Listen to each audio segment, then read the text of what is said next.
اولین میوه خود پریوی چیزی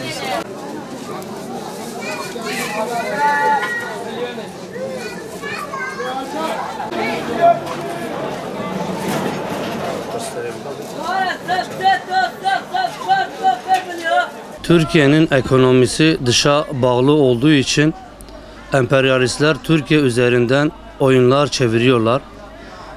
ABD her fırsatta İslam alemlerine darbeler yaparak ülkenin hakimiyetini ele geçirmek istiyorlar. Türkiye'de şu an ekonomik bir işgal altındadır.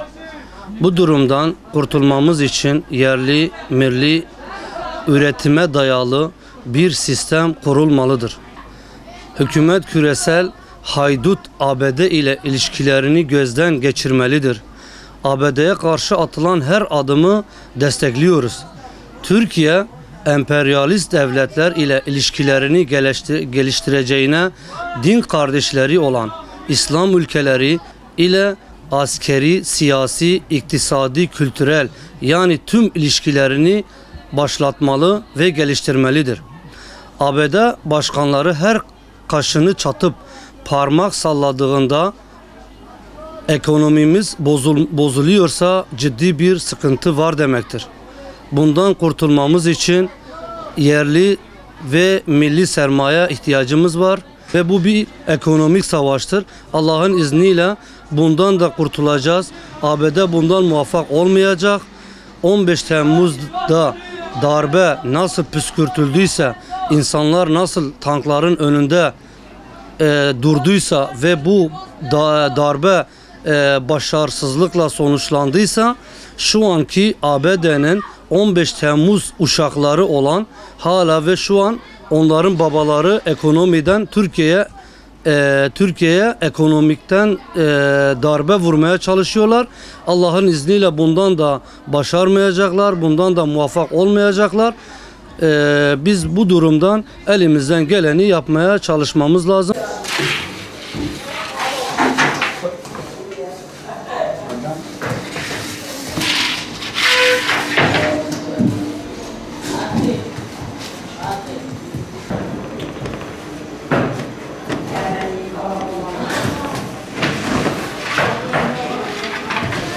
خدا 15 تموز darbe askeri nekari Türkiye bexit nekari me bexit inşallah ameli qope ve dolar xwaj nekama bexit lebale devem je piske aqil bin devem Müslüman dolar piske şxara beş xolin am nebi muhtaç Amerika nebi Rusya ne Fransa ne Almanya am gemli şo bekirin yani 15 Temmuz 15 Temmuz be askeri darbe nekari Türkiye bexit inşallah pe dolar je nekari Türkiye bexit devem piske şxara onak be deve hükümet je uyanak be deve Partiyen مخواهش همی سیاسی پارتی ببین ایک و mücadele Amerika و Almanya و فرانسه و انگلیس را بکن yani این نه مسئله کرد و ترک این مسئله ما مسلمان ها بلا کس yani یه عاجز bir keyfe قایا بیشتر الله اون falan bla kes ve düşünmüş hakikaten این مسئله ما مسلمان ها این کرد و ترک جبریکن او عرب و کرد و ترک جبریکن این مسئله نه بی مسئله ترک بینی و کرد بینی hem hamice zanin hem mesela Amerika ve dolaylı Türkiye avidet getirin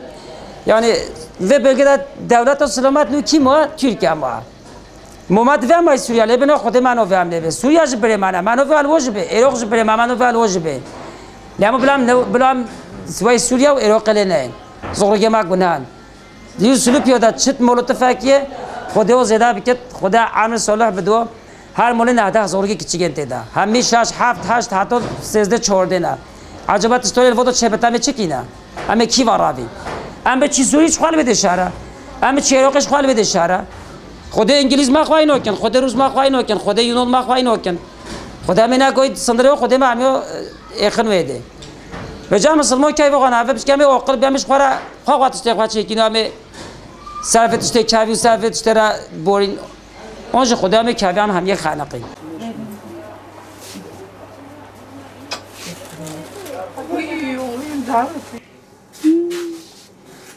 Zeynep.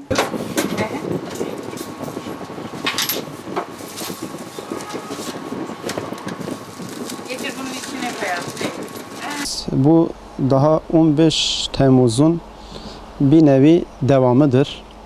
Yani darbeyle yapamadıklarını bu sefer ekonomik bir savaşla Türkiye'yi dize getirmek istiyorlar. Amerika'nın yaptığı bu yaptırımlar ve doların yükselişi bir nevi Türkiye'yi bu yolla dize getirmek istiyorlar.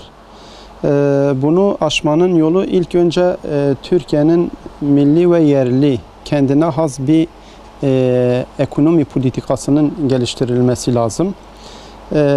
Diğer bir konu da yapılan yaptırımları yaptırımla karşılık vermesi bu sorunun büyük ölçüde aşacağı kanaatindeyim.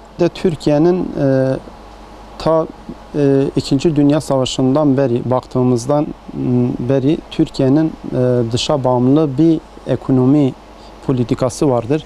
Türkiye'nin bu dış ekonomiye bağımlılığından kurtulmak için kendine has yerli ve milli bir ekonomi geliştirilmesi için yani dünyadaki emperyalizm devletlerinden kurtulması için komşularıyla olan ilişkilerini ve Müslüman devletlerle olan ilişkilerini geliştirilip bu dışa bağımlı ekonomiden kurtulması acilen gerekmektedir. Amerika'nın Türkiye'ye karşı yaptırımları sadece bir papaz meselesi değildir. Biz bunu bir papaz meselesi olarak ben şahsen görmüyorum.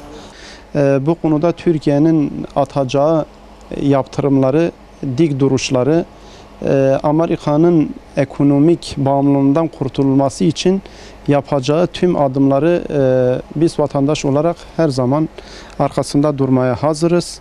Amerika'nın Türkiye'deki üsleri olsun, özellikle Adana'daki İncirlik askeri üssü olsun, bunun kapatılması, konsolosluğunun derhal kapatılması ve diğer siyasi ilişkilerinin tekrar gözden geçirilmesi için bir karşı atağa geçirilmesi gerektiğini düşünüyorum.